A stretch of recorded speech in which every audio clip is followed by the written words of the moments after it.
Comment des avions de toile et de bois, pilotés par de jeunes femmes, ont-ils réussi à terroriser l'une des armées les plus redoutées du XXe siècle? Pas de moteur rugissant, juste un souffle dans la nuit, une explosion. Voici l'histoire des sorcières de la nuit.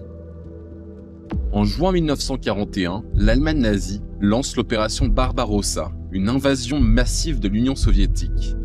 L'armée rouge, mal préparée, recule sous la pression. Les pertes sont immenses.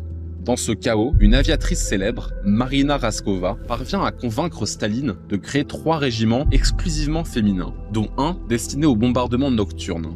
C'est ainsi que naît le 588e régiment de bombardement de nuit. Leurs avions, des Polikarpov PO-2, de vieux biplans en toile et bois, conçus pour l'entraînement ou la pulvérisation de produits agricoles. Lents, vulnérables, ouverts au vent, pas de radio, pas de blindage, parfois même pas de parachute. Pourtant, ils allaient devenir une arme redoutable. Leur tactique, une guerre d'usure, de harcèlement permanent. Elles volaient uniquement de nuit, parfois jusqu'à 8 missions en une seule nuit. À l'approche de la cible, elles coupaient le moteur et planaient dans un silence total. Puis au moment critique, elles larguaient leurs bombes, souvent incendiaires, sur les dépôts de munitions, les lignes de ravitaillement ou les bivouacs allemands. Ce silence soudain, suivi d'une explosion, glaçait les soldats.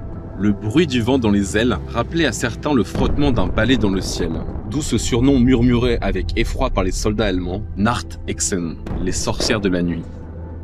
En réalité, leur efficacité tenait autant à leur audace qu'à leur ingéniosité. En volant à très basse altitude, en effectuant des attaques en série ou en travaillant en trio, 2 avions servant de diversion, un 3e attaquant, elles déstabilisaient l'ennemi bien au-delà de leur puissance de feu réelle. Parmi elles, certaines sont devenues légendaires. Nadezhda Popova, par exemple, a effectué 852 missions de combat. Une nuit, son appareil a été criblé de trous, mais elle est rentrée. Elle racontait « On n'avait pas peur, on était furieuse ». Comme beaucoup d'autres, elle réparait elle-même son avion, réchauffait ses mains sur le moteur encore tiède, puis repartait. Sous la direction stricte de leur chef, Yevdokia Berchenskaya, la discipline était vitale. Chaque erreur pouvait être fatale. Et pourtant, malgré les pertes, ce régiment est devenu l'un des plus décorés de toute l'armée soviétique.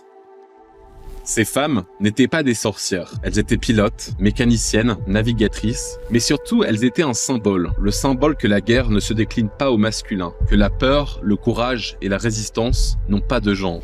Les sorcières de la nuit, des ailes en toile, des cœurs en acier, et un nom que même les nazis murmuraient avec crainte.